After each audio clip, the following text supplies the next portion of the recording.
एक बार एक नगर में बुद्ध सबको प्रवचन दे रहे थे और बंधन के बारे में बता रहे थे कि इंसान के दुख का सबसे बड़ा कारण मोह होता है। मानव का स्वयं को कहीं भी बांधना दुख का कारण होता है। जहां भी मोह होगा, बंधन होगा, वहां दुख जरूर होगा। अतः स्वयं को इन सब से बाहर निकालें। अपना उपदेश खत्म कर बुद्ध वापस आ गए। अगले दिन एक आदमी बुद्ध के पास गया और बोला, मैं जानता हूं कि कल का उपदेश आपने मेरे लिए दिया था। मैं आपकी कही बात समझ गया हूं। मैं अपने सारे बंधन तोड़कर, अपने सारे मोह छोड़कर आपके पास आया हूं। कृपा करके मुझे अपने साथ रख लें। अब मेरा मकसद केवल सत्य को खोजना है। बुद्ध मुस्कुराए और बोले, तुमने कौन कौन से बंधन त्याग दिए हैं?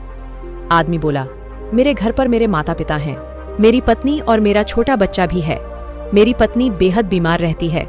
मेरे जीवन में बहुत दुख था जब तक मैंने आपका उपदेश नहीं सुना था, लेकिन अब मैं समझ गया हूं कि मेरी पत्नी, बच्चे और मेरे माता पिता के साथ बंधन से ही मुझे दुख होता है। मैं जब अपनी पत्नी को बीमारी में देखता था, मुझे बहुत दुख होता था। मुझे कभी कभी लगता था कि काश यह मर जाए तो इसका दुख कम हो जाए। कभी कभी मुझे जीना भी बेकार लगता था। लेकिन अब मैं समझ गया हूं कि इन सब से जुड़े रहने के कारण ही मैं दुखी था। इसलिए मैं सब कुछ छोड़कर आया हूं। अब मेरे जीवन का एकमात्र मकसद है और वह है सत्य को खोजना। बुद्ध ने कहा, क्या तुम पक्का सबको छोड़ना चाहते हो? आदमी ने कहा, हाँ। बुद्ध ने फिर कहा, क्या तुम कुछ पीछे भूल तो नहीं रहे? कोई भी पुराना रिश्ता? आदमी ने कहा, मैं कुछ नहीं भूल रहा। मैं सबको पीछे छोड़कर आया हूं। मैंने अपने परिवार का त्याग कर दिया तो कर दिया। अब पीछे मुड़कर उन्हें कभी नहीं देखूंगा। बुद्ध मुस्कुराए और बोले, आज की रात तुम विश्राम करो, कल सुबह मुझसे आकर मिलना। आदमी पूरी रात आश्रम की चीजों को देखकर सोचने लगा कि मैंने आज तक अपना समय सिर्फ बर्बाद ही किया है। अब ऐसे महान कार्य का हिस्सा होने जा रहा हूं जिसका खुद बुद्ध संचालन कर रहे हैं। बुद्ध की कृपा से मुझे जीवन का सही मकसद मिल गया है। अगले दिन सुबह सुबह ही वह आदमी बुद्ध के पास गया और बोला, बताइए, क्या आदेश है मेरे लिए? तुम्हें पूर्व की ओर जाना है। वहां गांव में तुम्हें एक शादी का नाम की महिला मिलेगी। वह एक ज्ञानी स्त्री है। वह तुम्हें जो भी दे, तुम्हें लेकर आना है। वह आदमी वहां के लिए निकल गया। रास्ते में बहुत तेज धूप थी। उसे बेहद भूख लगी थी। दूर तक का सफर था। वह काफी थक भी गया था। वह आदमी रास्ते भर सोचते हुए गया कि अगर वह घर पर होता तो इस धूप में घूमने की जगह आराम कर रहा होता और भोजन कर रहा होता। सोचते सोचते वह साधिका के गांव पहुंच गया। वहां पहुंच उसने साधिका को देखा। वह बेहद खूबसूरत थी। वह उसे देखता ही रह गया। साधिका ने उस आदमी को देखकर कहा, आप अंदर आ जाओ। मुझे मालूम है आपको बुद्ध ने भेजा है। आपको भूख लगी होगी। मैं आपको भोजन परोस देती हूं। उसने उस आदमी को भोजन दिया। वह आदमी एकदम हैरान हो गया। यह वही भोजन था जिसके बारे में वह रास्ते भर सोच रहा था। भोजन करते समय आदमी की नजर साधिका के पैरों पर गई। वह बेहद सुंदर और कोमल थे। साधिका ने कहा कि बुद्ध के चरण अत्यंत सुंदर हैं। उनके चरणों में जिसे स्थान मिल जाए उसे तब किसी और के चरणों की जरूरत नहीं पड़ती। वह आदमी यह सुनकर अपनी नजरें नीचे कर लेता है। भोजन करने के बाद आदमी ने सोचा, भोजन तो हो गया, थोड़ा आराम करने को मिल जाता तो बहुत अच्छा होता, लेकिन अब तो यहां से ऐसे ही जाना होगा। साधिका ने कहा, आपने भोजन तो कर ही लिया, थोड़ी देर विश्राम भी कर लीजिए। मैं आपको पंखा कर देती हूं। वह आदमी सोचने लगा कि यह कैसे संभव है। जो मैं सोच रहा हूं वही चीजें हो रही हैं। उसने सोचा कि यह कोई संजोग ही होगा। वह आदमी चादर बिछाकर आराम करने लगा। साधिका उसे वहीं बैठकर पंखा करने लगी। वह आदमी चुप चुप कर साधिका को बार बार देखता। वह कभी उसके चेहरे को देखता तो कभी उसके चरणों को। वह उसके शरीर की सभी आकृतियों को देखता और मन ही मन सोचता कि कितनी सुंदर स्त्री है, एकदम शांत, सुंदर, प्यारी वाणी है। इसे तो मेरी पत्नी होना चाहिए था। वह मन ही मन साधिका के लिए कई सारी कविताएं बना चुका था। थोड़ी देर बाद उसे याद आया कि उसे वापस भी जाना है। उसने कहा कि अब मुझे चलना चाहिए।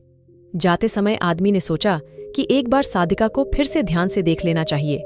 इतनी सुंदर स्त्री है। तभी साधिका ने कहा, शरीर में कुछ नहीं रखा। ये तो बस मांस, हड्डी और रक्त का जोड़ है। इसमें कुछ नहीं रखा।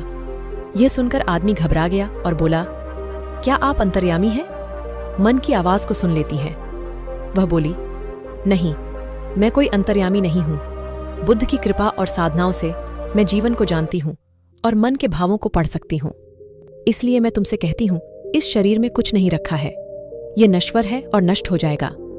वह आदमी मन ही मन बेहद लज्जित हुआ और सोचा कि इस स्त्री ने मेरी मन की भावनाओं को जानते हुए मेरा इतना सम्मान किया और मैं इसके साथ क्या कर रहा हूँ। मैं एक बहुत बड़ा पापी हूँ। वह आदमी सादिका से नजर नहीं मिला सका और वहां से बुद्ध के पास वापस चला गया और बुद्ध से सब बात कह दी और कहा कि बुद्ध, मुझसे गलती हो गई है। बुद्ध ने कहा, मैं पहले से ही तुम्हारे मन के भाव को जानता था। अब तुम बताओ, क्या तुम बंधनों से मुक्त हो गए हो? आदमी ने कहा, मैंने तो आपके कहे अनुसार अपने सारे मोह बंधन त्याग दिए। मेरा मोह मेरे परिवार से था, जिन्हें मैं छोड़ आया हूं। बुद्ध ने कहा, बाहरी बंधन और मोह को त्यागने से हम बंधन मुक्त नहीं हो जाते।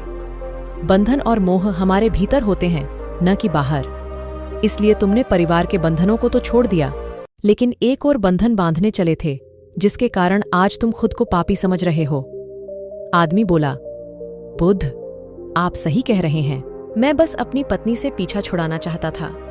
लंबे समय से वह बस बीमार रहती थी और मैं कुछ ज्यादा कमाता भी नहीं हूँ, जिस वजह से मैं अपने परिवार की जिम्मेदारी से भाग रहा था, उनसे पीछा छुड़ाना चाहता था।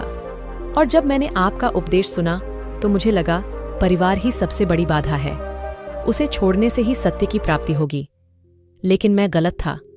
मैं समझ गया हूं कि सत्य की प्राप्ति में सबसे बड़ी बाधा परिवार नहीं, बल्कि मैं खुद हूं। बुद्ध ने कहा, मैं जो भी कहता हूं वहां लोग अपने स्वार्थ अनुसार ही सुनते हैं। जहां उनका स्वार्थ नहीं होता, वहां वह उन बातों को नकार देते हैं। भूख, कामना, इच्छा, वासना, क्रोध, इन सब चीजों को लोग बाहर की तरफ ही ढूंढते रहते हैं। कामना से इच्छा पैदा होती है, इच्छा से वासना, और वासना न मिले तो क्रोध पैदा होता है। ये सब एक दूसरे से जुड़े होते हैं। आपने देखा होगा कि जब भी आपको क्रोध आता है, आप उसका जिम्मेदार दूसरों को ठहरा देते हैं कि उसकी वजह से मुझे क्रोध आया है। हम कभी यह नहीं कहते कि उसका कारण मैं खुद हूं, जबकि क्रोध हमें हमारी वजह से ही आता है। अगर आप चाहें तो क्रोध नहीं आएगा। इसी तरह बंधन बाहर नहीं होते, हमारे मन में ही होते हैं। इसीलिए मन से और मन के बंधनों के कारण ही हम सब दुखी होते हैं। तो दोस्तों, कैसी लगी आपको यह कहानी? अगर यह कहानी आपको थोड़ी सी भी ज्ञानवर्धक लगी है तो इस चैनल को सब्सक्राइब जरूर कर लें और नोटिफिकेशन बेल को जरूर प्रेस कर दें। तो मिलते हैं अगली ऐसी किसी कहानी में। तब तक के लिए अपना ख्याल रखें।